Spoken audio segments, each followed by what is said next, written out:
This show is proudly brought to you by the #Me Network.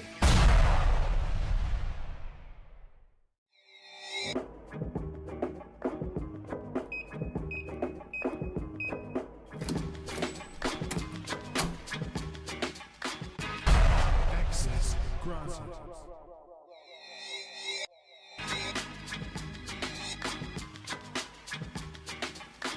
And we are rolling. And kia ora and welcome, and thanks for joining us on our 19th podcast. I'm Raj, my background's in film, design, media and technology. And I'm Mike, based here in the mighty Miramar, and my background is change management, cloud and community management. You are here because you're a Kiwi that either works in or has a great passion for tech or media in New Zealand. In a slightly changed show format for you, later we have two great interviews from the recent Microsoft Tech Ed conference that we were at. Steve Martin talks about the Microsoft Cloud, and then we have the recent Microsoft Imagine Cup winners, Team Meep. Episode 19. Let's get our focus for the week and the event you can't afford to miss. Lock and load. Well, it's been a few weeks, Mike. What have you been up to?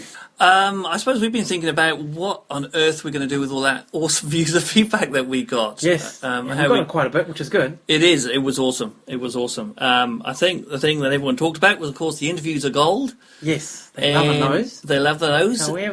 However, the news items that we were doing, the commentary that we put around it, people said, "Oh, that was quite good."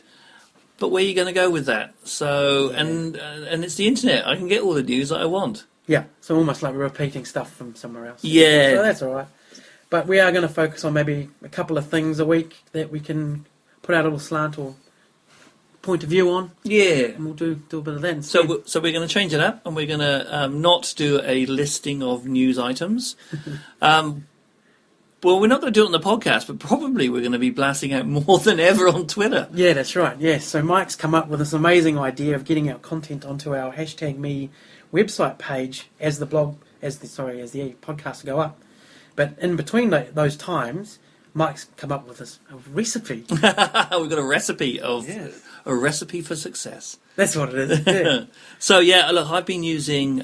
We both use Pocket. That was the thing. Yeah. So during the week, we've always been using Pocket, and if you don't have it, people, you should use it. It's one of those sites and services where you can visit a website and you think, oh yeah, that's too long for me to read right now, or that's interesting, I want to go back to it. And you go to the website or get the app. The website's actually called getpocket.com. Yeah. So there's another pocket.com, which is not the one we're using. So getpocket.com, or get the app on your mobile device, and then you can just click on a little link, a little booklet, marklet thingy, and it will save that whole page in all its glory into Pocket, and then you can read it offline, which is the wonderful thing. Like saving stuff to your corner of the internet. Yeah. It's your customised little area, isn't it? That's right. And you can stick tags on it and sort it and what have you. And we took it further. It's free. And so we've been using that anyway, as we collect items to then what we're going to talk about. And the issue with it is, of course, that people don't want to hear us talking about the news items because they've probably either read them or they just want the links and they'll go and read them themselves. Yeah. And also, it was a bit of hard work, wasn't it, mate? Well, we had to, crack into a lot of stories, Yeah. read a lot of crap, Yeah. as well as some good golden stuff, and then come up with some angles and bits and pieces. That's the thing, isn't it, right? The script around it was always the interesting part. So what we've done, so we're still using Pocket because that's what we're both going to use, and we've tied it together with if then this that. Yes. IFTTT.com. And how many T's is that? I think there's 3. If then that. Yes, 3 T's. If then this that. And if you guys aren't using that to automate your lives, your online lives, then A, you're mad, and B, you're in for a hell of a nice surprise. Oh, it cleans up a lot of things, doesn't it? It does. Yeah, it makes life easy. So- Especially for myself, like not a real coder. Yeah. I can use that and make things happen. Exactly. That coders can make happen, It's kind of cool. Exactly. Yeah. It does the coding for you, which is fantastic. So, so how it works, you log in, you sign up to your account, and then they have the thing called recipes. Now, a recipe is basically if something, then do something else.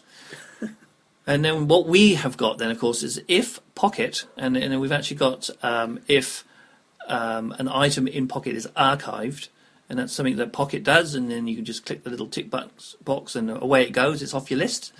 If Pocket item is archived, then tweet it with our access granted hashtag. That's right. Yes. So we're spreading out the new stuff. We're still going to be looking for it. We're still going to be pocketing stuff as we go, but instead of waiting and building it all up to the Sunday and then sitting in the studio wondering what on earth are we going to do with all these things, we're now going to spread that through in the week. So they'll already be out there, and we might touch on something on our own unique perspective on it, and then everything else is already out there on our website page, and then our podcast goes with it. Yes.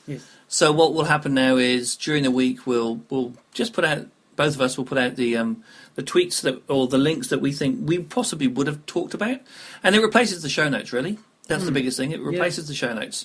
So the show notes doc will disappear. I might go through some of the old ones, and if they're valid, I might just put them in Pocket and tweet them out again. Yeah. If this, then that them. The show notes will disappear, and really the show notes is a search now, a Twitter search on #AccessGranted.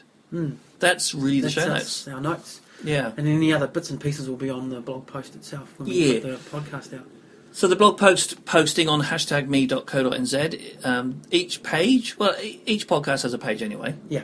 That's right. We will just be putting a little bit more information about the podcast in there.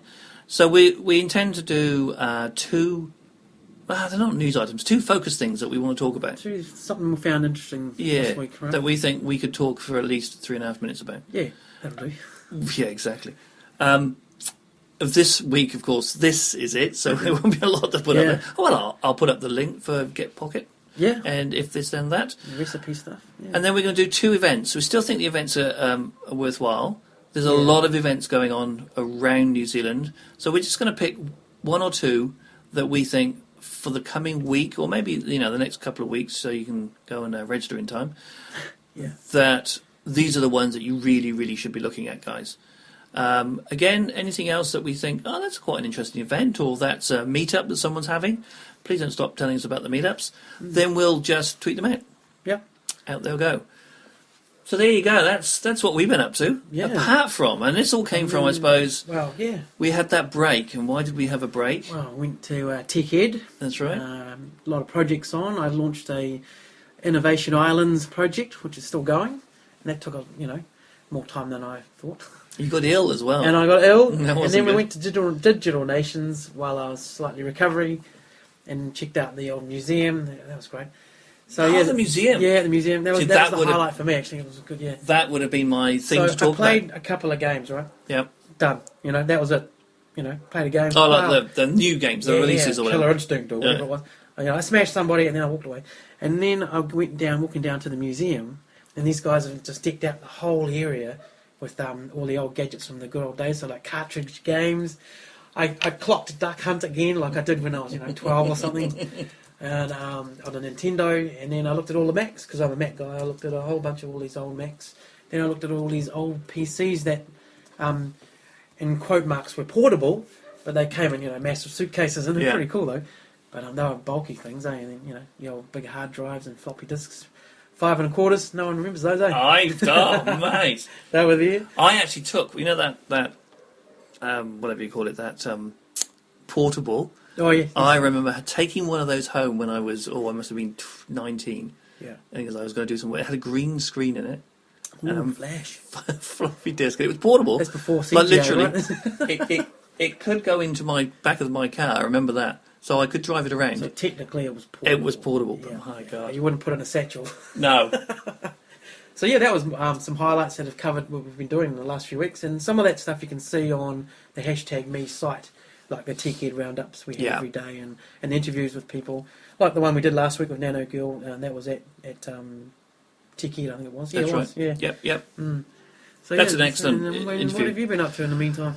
Oh, this and that. This and that. I suppose the biggest recipes. Yeah, creating recipes. I think the biggest one. Before I go on, actually, the New Zealand Computer Museum that you went to, Techvana.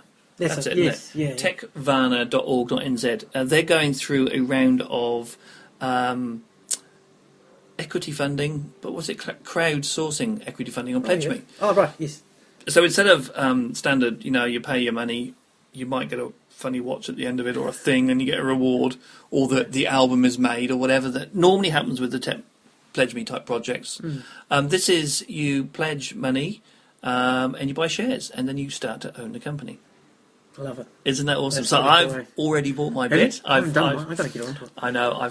I've been there, and I'm hopefully going to own a little bit of the tech. So does New that Zealand mean you can go down museum. there and play with some of the bits and pieces? You do get rewards. You do get like silver cards and gold cards, and absolutely. Because I quite like that. I didn't get a chance to play that Terminator game, so it might be worth having some shares so I can go down. It is. And It's like play on some of the toys. $50 each a share. I think it was something like that. So it's a good So idea. what do they want to do with the funding they get? They want to house it in a proper museum. That's the idea. Right. And So depending on how at the much they moment get. they're in basements, garages, things like that. Basically, yeah. Go to the website techvalue.org.nz, and then there's a great video that says what they want to do with the funding they're going to get, or the.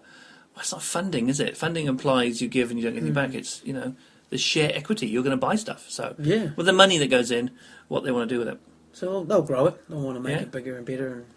And You said it's pretty big already. Yeah, well, exactly. Yeah, they have a lot of stuff. But see, as technology, I reckon it'll be easier because as technology gets smaller and smaller, you won't need so much space. Oh, really? So hopefully they don't need to buy bigger buildings every couple of years. Yeah. Just another shelf. Another shelf for the year 2017. Yeah, it sees all the stuff. That tablet came out from this clown and that clown, and then that's it. That's what happened that year. Could well be. Could well be. So that's the biggest thing, I suppose, is us changing the format. Retooling a little bit. Retooling and changing the format. Yeah. So let's crack into the two main events then. Two events that we think people should definitely go to. Doesn't mean there's nothing else on. There's plenty of others, but we don't have that much time. So what is it that you think fellow Kiwi should get out of their pods and go and see? Well, this week I was looking at the NZ Cloud Computing Conference, which is on October the 22nd at the Rendezvous Hotel in Auckland. So they're focusing this year on where the cloud's been and its future and how it's going to serve as an enabler for business innovation and change. Wow. So that's a lot of jibber jabber to me, but it could be very interesting though. Okay. About what they're really doing with cloud. Since we've been talking about a lot of cloud stuff at TechEd and a few other things. Yeah. That seems to be a big thing that everyone wants to know about. Awesome. And another big thing that everyone's talking about, and I suspect, a bit like cloud, it's just a marketing term, the Internet of Things. Internet of Things conference. Well, cool. I know, I saw this. Getting my hot tub to what? That's right. The Internet of Things conference. Well, I say it's a conference. It's a morning. It's a right. morning with 3 or 4 speakers. It's free, and it's in Auckland on the 4th of November and Wellington on the 6th. Oh, right. It's go down, eh? we'll on the. How do we put up our links to this? How do you tell people where to go to? The links will be on our podcast post that goes up on Tuesdays. And we'll tweet the willies out of it, I suppose. Yeah, as well. we would. Yeah. So go look at the #AccessGranted Twitter search. Do a search for that, and amongst that will be our links. And links to and it. Pieces. And, So why do I think the Internet of Things? Well, yay, we've got... It's not a conference, it's a morning, let's be honest. Yeah. It's free breakfast, Internet though. of Things morning. Yes, we've got the Hack Miramar thing happening here in Miramar. Oh, which yes, is... that's something you've been up to, isn't it? That's right. So what's going on with the Hack Miramar? Well, Mike? that's a bunch of people... Nicely. I'd like to ask the Prime Minister why he's so wonderful. That's one of those patsy questions that the poor backbenchers have to ask, isn't it? Yeah. Why do you think this is great? Oh, just because some guy at PR told me to say it, Is the Prime Minister fully aware of how much we absolutely adore him from the backbenchers? So hackathon then is... The hackathon, the Miramar hackathon. Oh, that's a bunch of us coming together, bringing data development people, data people, and even some planners here in Miramar, well in Wellington really, but we're focusing on Miramar, around transport and how we as a community can use technology to make everybody's lives easier with transport. What we're going to get out at the end of it, we're going to get some products, we're going to get some ideas, we're going to get some potential concepts of things that we will then be able to show Miramarians, potential people, and also Wellington, and anyone in New Zealand, to be fair. It's a little bit like the Auckland Transport Hackathon. That was massive. Oh, right. The biggest difference I think we're going to have is we will have data. That was one of the things they talked about that didn't really happen there. Everybody's coming to the party. It's absolutely... I think it might be full. Oh, right. I think we might have to close the doors soon. Wow. There's 50 people. I think we're up to 60 something like So that. where are you now. going to have it? Exactly? It's here in Miramar up in Park Road.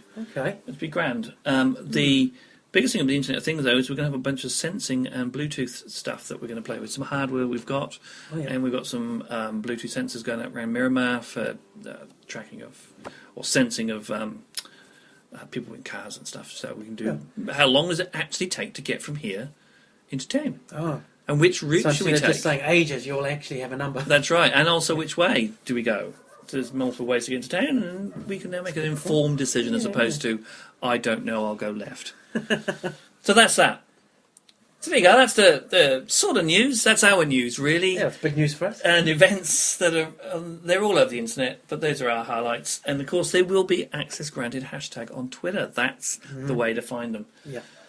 Simply save it as a search in your Twitter client. No longer do we have to say go and Google the show notes. No. Or DuckDuckGo it. Or Bing it. My only concern is Twitter search is crap. Yeah, but we're going to make it better with this. This is true. It's going to get better and better. Hey, look, we should shut up now and crack into the first interview. The first interview was yourself and... I met Steve Martin, not the comedian. Not the comedian. Head of... he's general manager of Microsoft Azure, or Azure as they call it over in America. Basically, it's cloud services, you know. And he spoke, he did the keynote at TechEd, and then we had about 11 odd minutes with him during the time we were there. And he touched on some of the things they're doing and why we even bother with Microsoft anymore. And he actually had some good points. Wonderful. You know, from my point of view, why do you bother? Yeah. I'm using Google Apps and everything else. But they actually are coming a long way in terms of the business side of things and the ease of use for people. So he talks a bit about that. Wonderful. Let's crack into that then, and we'll see you on the other side. So welcome, Steve, to Access Granted and hashtag radio. Thanks for having me. So we've got a few questions, some put to us by our users and followers, and some that Fred and I came up with. The first one was to explain Azure and why you'd choose this over other service solutions. Sure. So Azure is a global cloud service. We run in a variety of data centers across the world.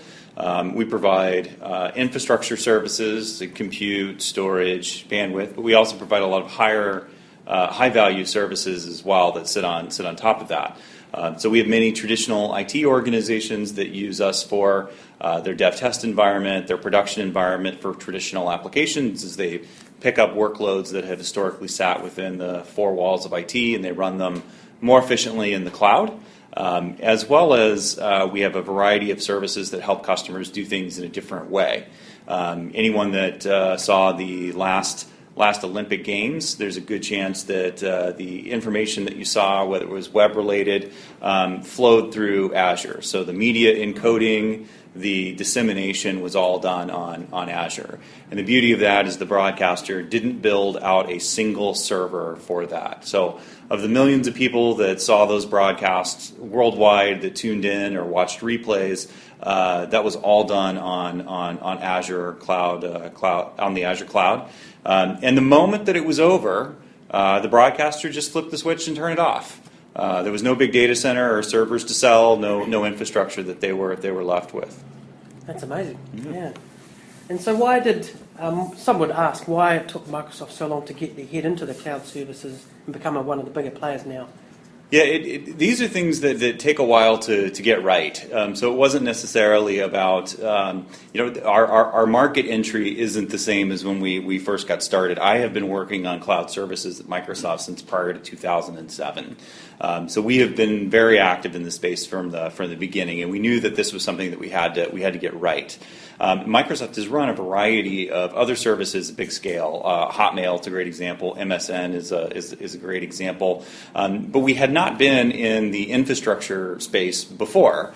And so getting global presence for data centers, getting the fabric correct, getting the redundancy in place, being able to offer SLAs that were meaningful for our customers, that took time. And while it seems like that, a lot's happened since the beginning, and truth be told, it has. The reality is that we're still in the very, very early days of cloud computing. Thank you. Yeah. And is there any plans to invest in servers closer to New Zealand? I know some of our users would say, hey, data centre is great, but is there one going to be in New Zealand? We have two data center regions, so they're clusters of data centers, and two of them will go into Australia. Those we've been working on for a while now. As we've talked about it with customers and press prior. We have customers that are using those data centers now in a preview period, and so we will have an announcement a little bit later this year. But as is always the case, customers will tell us when we're ready for general availability, which we expect later this year. Oh, that's great. And in your view, what does the future of IT and cloud computing hold? Yeah, well, what's really interesting is that there's two things to think through here, which I think are both important for your user base and the folks that are listening in. So the first thing we'd say is we talk a lot about cloud in the terms of the cloud economics. And this is just about the dollars and cents, where you want to pick something up and just run it in the cloud to save some money. And a magic number in the cloud was 7 cents USD. At 7 cents USD, it actually didn't make sense for customers per core hour, I should say 7 cents per core hour USD. At that point, it doesn't actually make financial sense for most customers to buy new servers. That's the point at which it just makes more financial sense to run things in the cloud. And that's about where we are now price-wise with discounts. Started out at roughly 12 cents. We're now down. We're right there. As that price continues to get lower and lower, then you can start thinking about things that are running well on premises. It might actually make more sense to run them in the cloud just to save the money on the infrastructure, the ping, the power, the pipe, if you will. And so there's a long conversation that we could have about economics, and customers will use their own spreadsheets and find out where the tipping point is.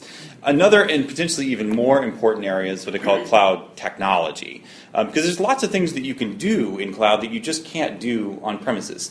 You and I could build a business, launch a business with e-commerce capabilities, global presence, logistics capabilities, video disseminated all around the world, and we could do that in just a couple of days without buying a single server or deploying anything anywhere in the world.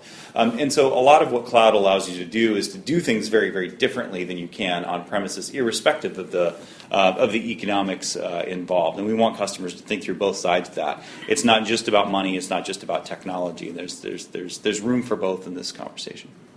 And going on from that, what's Microsoft's ultimate goal in enterprise in cloud? Yeah, anyone that thinks that cloud computing is a fad, or this is something that's going to go away, is I think just got their head in the sand. And so we're very much invested in this space and invested very deeply in this space because we want to continue to be an enterprise provider to our largest customers. This is the future. This is not a secondary business for us. This is not a nice to have. It doesn't augment other things that we do. This is the future of our company, and we're investing and we're acting that way. There's no chance that we're going to say, hey, this just didn't pan out. We're going to go back to selling books.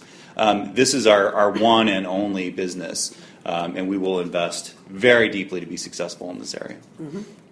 And is the Apple threat a concern to Microsoft in terms of the enterprise area where they've got Apple have got that agreement with IBM? Is that going to be a problem for you guys? No. Didn't imagine so. No. Well, with concerns around security, how does Microsoft intend to protect us in the cloud? I'm actually going to talk about security in the keynote today, which I think is a really important area. And then there was some bad press over the last week or two on this particular topic, and it is top of mind. And while brute force attacks on an individual level are certainly disappointing, and there's things that various companies are doing to help with that. We do a variety of things today. We support two-factor authentication for customers. We actually have multi-factor authentication as a service. So anybody that's running a cloud service or any service for that matter can add multi-factor authentication through a service that we provide, and it's just dirt cheap to add that, and we'd encourage developers to use it where it makes sense. We also think that too much of the dialogue right now is about external security. A far bigger issue in IT in the world in general is not external security, it's internal security. And while external hacking gets good press, the reality is IT and businesses every single day deal with the reality of leakage of sensitive information through their employee base. And so we continue to encourage customers to be very vigilant on external security, but I would counsel anyone to spend 3 times as much money protecting yourself internal threat. And not just threat, but through process leaks and just general failures. There's a lot of content, unfortunately, across organizations that are emailed and get out that shouldn't. And so we encourage our customers to don't get overly fixated on external, but pay attention to internal security as well. So do you find that trying to make the switch, if you will, from the usual box in the corner to the cloud, do you find that a hard or easier sell depending on what security stories come out that week, Yeah, the security story is one that we talk a lot about, but the smart customers, the savvy customers, the people in IT that have been doing this for a long time, recognize the first time they opened port 80 and plugged a network card into that server and attached a network cable into it, they were dealing with these issues. And so actually the truth of the matter is the location of the server once it's internet connected is not the story, right? It's the protection that you're taking for how you're securing your information, whether you're using good architecture and good protocols for access. We think that the move to cloud has given a lot of customers this moment of pause where they're rethinking some of those things. But the truth be told, the external issue is one that you should have been dealing with for a very long time. The first time you plug that network cable into that server. So it's more of a mindset change rather than a... Absolutely. And what are the most innovative or interesting ways Kiwis have used the Azure platform at the moment? Any interesting ways or innovative ways people are using the platform? We have a bunch of good customers that we're going to talk about throughout the day today. In fact, a customer that we've dealt with a lot here, Green Button, that does a ton of work with us for helping customers burst into the cloud. So we're really impressed with the local market. One of the things that's interesting about New Zealand specifically is that customers have long since been comfortable with moving their information or using hosting facilities that weren't necessarily in their backyard. As a concept has been something that Kiwis have used for a long time.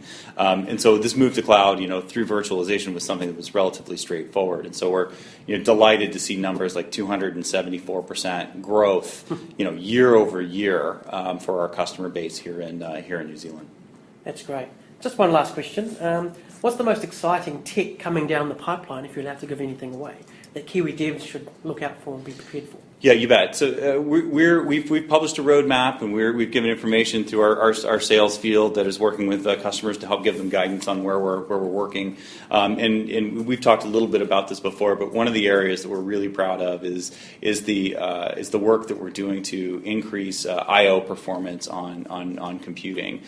We recognize that these big workloads, running SAP, running Oracle, running big production workloads, require very sophisticated amounts of I/O. And so we're doing a lot there, and customers, stay tuned. We're just weeks away on updates there that we're really, really excited about. That's great. I appreciate your time, Steve. You bet. Thanks a lot. Thank you. Fantastic stuff. That was pretty cool. Well done, buddy. Yeah, it was fun to meet the Steve Martin. Yeah. Sure And next we had Team Meep, the Imagine Cup winners for 2014. That's three. I don't know, they look like they were 12 to me, but three young guys who did reasonably well, yeah. Very well, they won. But also these are the guys that we've been not tracking, but we've been talking about these guys over past podcasts, and right. Fantastic to meet them and where they're going to take their product. And yeah, they won the Microsoft Imagine Cup 2014. So let's crack into that and have a listen. Righty ho, so I'm just going to go around the table and say, hey guys, thanks for coming, introduce yourself and the team that you're a part of, and why we're cheering for you and have been cheering for you. Yep, so my name is Hayden Doug, second year at the University of Auckland. I'm the team leader and got these guys into this competition. Wrap them in.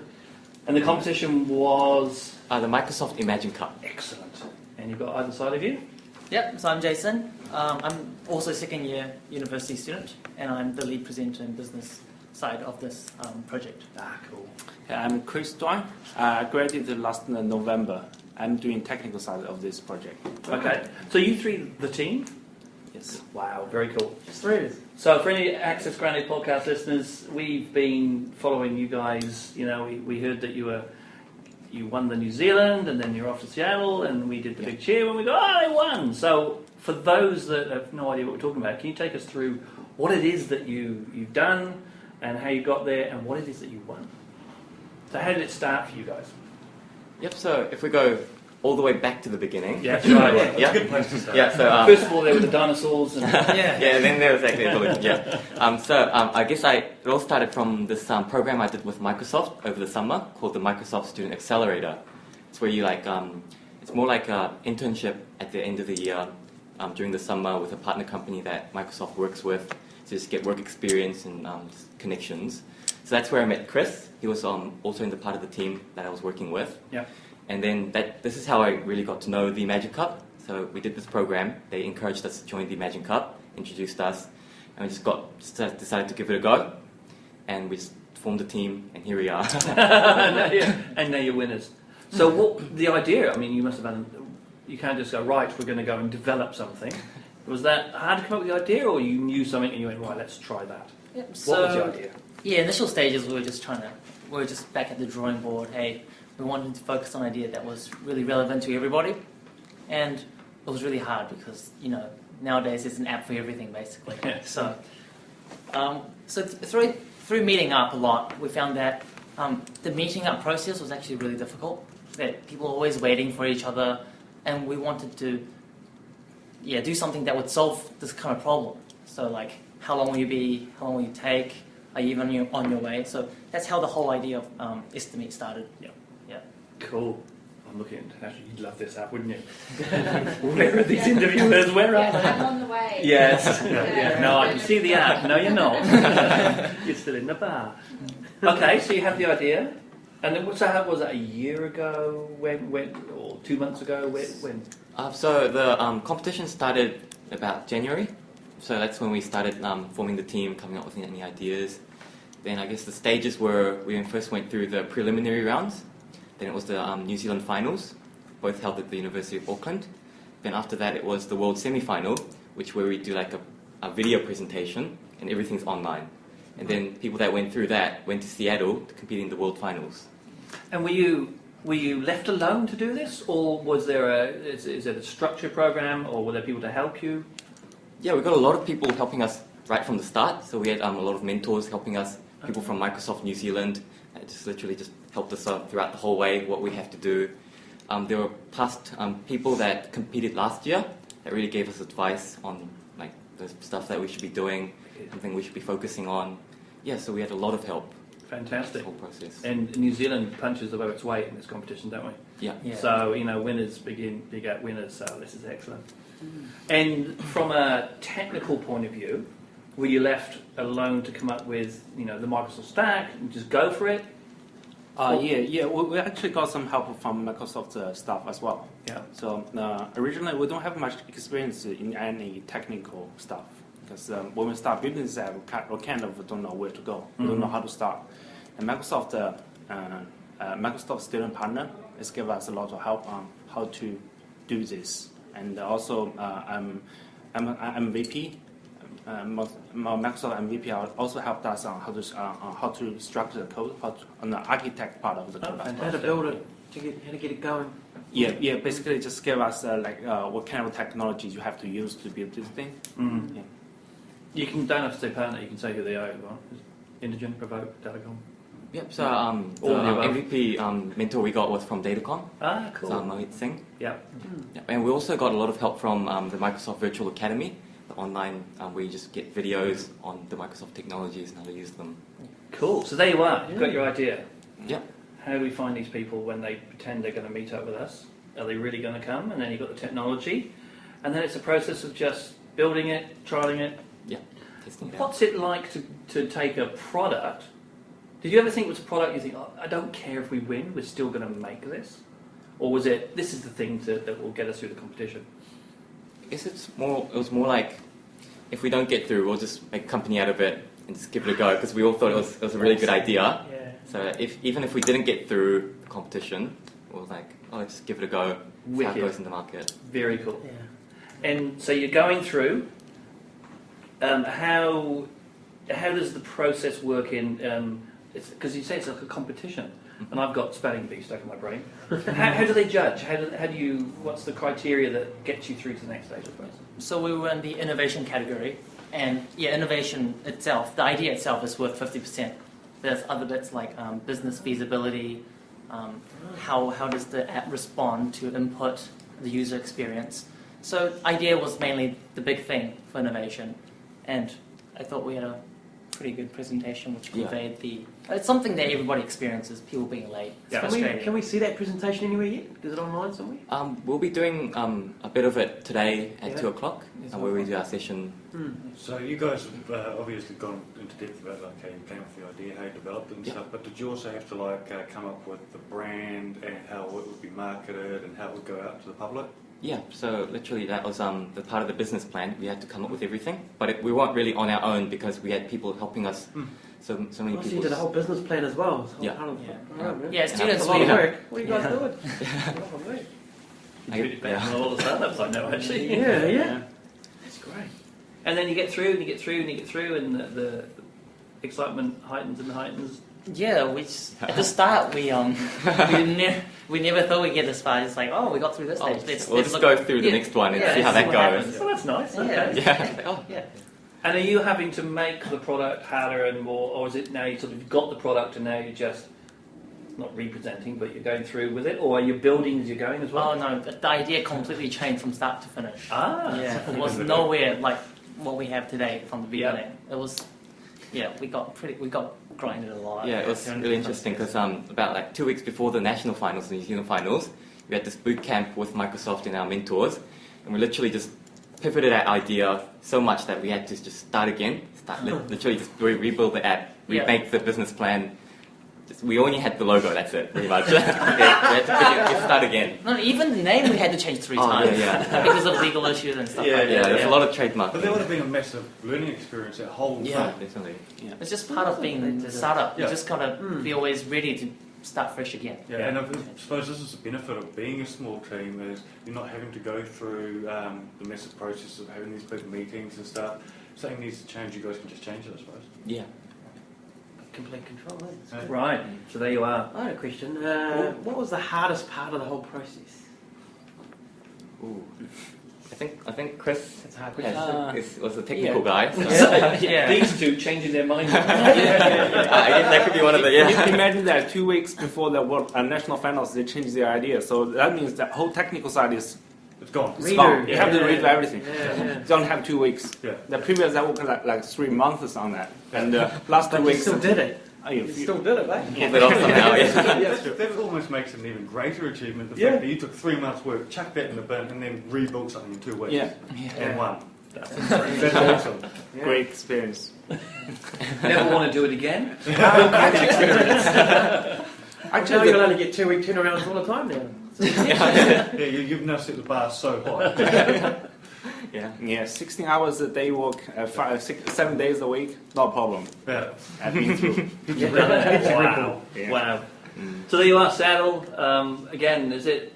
I don't know. We just did woo when we found out that you guys had won, but you guys have been covering these lads for a while, haven't you? Yeah. We just sort of They popped up on the radar again. So is it in a big auditorium and it's again I've got spelling bees stuck in my brain. How do you presenting find out? to a big crowd? Or is it like the Oscars at the stadium, or what do you think? It was a huge. The award ceremony was like huge. It was like 5,000 people there. Well, the Tech Ready people were. Yeah, Tech Ready, Microsoft Tech Ready people were there. Did you know? Or were you sitting there waiting for the golden envelope? Or we. Well, actually, when we went into a small room. And we thought that was it. It was just okay,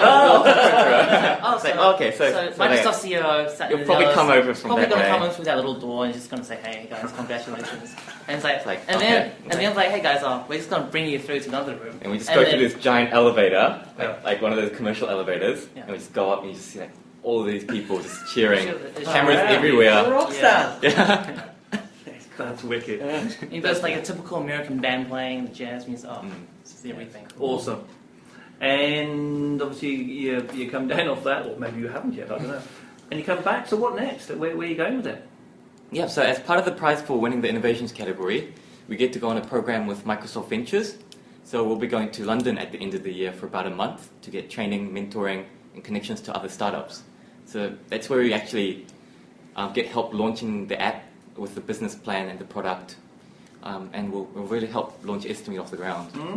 And we've also been working with incubator programs to see where there'll be helping us. Yeah. Yeah, it's like local support. Local ones? Yeah. Local, Yeah, like Ice House. Yeah. We've been talking to them. What happens after that? Have you got any other ideas that we can write down now? 50% of the idea. Right. See how it goes. Mm. What a journey, what an adventure. Amazing, eh? Yeah. And thanks for your time. I appreciate your time. Thank you. That's brilliant. Congratulations. Thank Yeah, you. absolutely. You guys potentially are going to be the pride of New Zealand for the tech industry. So. Yeah. Keep us in the loop. Definitely. We'll be cheering. Thank you so much, Thanks, guys. guys. That's awesome. Awesome. Well, there you go. Something to listen and to learn from Team Meet. Fantastic. Right, call to action. What are we going to do? Well, there's only one really. Go to Twitter. You're all on Twitter, eh? And do a search for #AccessGranted and then save it. Because that's now your show notes. That's the call to action. Nice. And thanks again for those who have given us amazing feedback over the last few weeks. That includes some of the people we've interviewed as well. It's really good. And making our show better. And now onwards, we're going to make it better. Thank you. So next week, who are we going to have? We haven't written down. We haven't prepared that far ahead, have we? We will have one other tech ed. We've got about 3 or 4 to get through, so definitely another Microsoft or tech ed interview. Yeah. And if there's time, we might put 2 of them in, but we'll see how we go. Yeah, So sounds good. awesome. And always, as always, don't take our jibber jabber as gospel. All the things, all the links, go up on the podcast post on #me.co.nz. And on Twitter, look for me at MiramarMike, and Raj is at NZRaj, where you'll find our daily #AccessGranted updates. If you're desperate to email us, use accessgranted at #me.co.nz. And for all the hashtag goodness, such as updates, news, prizes, and much more, go to the #me.co.nz website. Thanks for your time, and see you next Tuesday with the Kiwi Tech News for those who make our computers do what they do. Ka kite anō. #me.co.nz